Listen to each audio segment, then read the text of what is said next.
Hello, j'espère que tu vas bien. Moi, je vais super bien. Surtout après avoir médité sur l'évangile de ce dimanche, où nous voyons Jésus qui va lever les yeux vers le ciel et qui va prier son Père.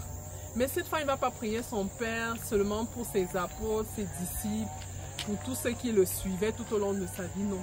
Il va prier son Père pour toi, pour moi, pour chacun de nous et pour tous les chrétiens. Et qu'est-ce qu'il va demander concrètement? Il va demander l'unité. Et en méditant davantage sur ce passage, je comprenais que l'unité, c'est quelque chose de fondamental dans le témoignage de l'amour. Nous voyons par exemple des couples. Les couples qui ne sont pas unis, les couples qui ne sont pas complices, sont voués à se séparer.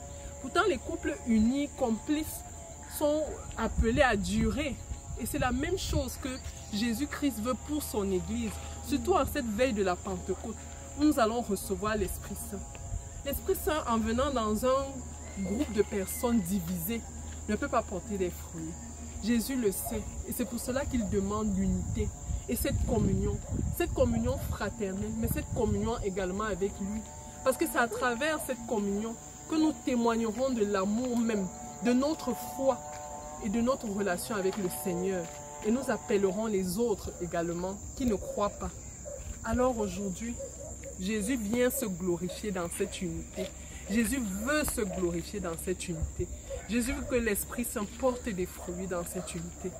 Alors mon frère, ma soeur, aujourd'hui dans ta prière, je ne te demande qu'une seule chose, c'est de prier pour l'unité, pour cette communion entre nous, nos frères, pour cette communion avec le Christ, afin qu'il vienne davantage se glorifier et que l'Esprit Saint porte des fruits. Je te souhaite un bon dimanche.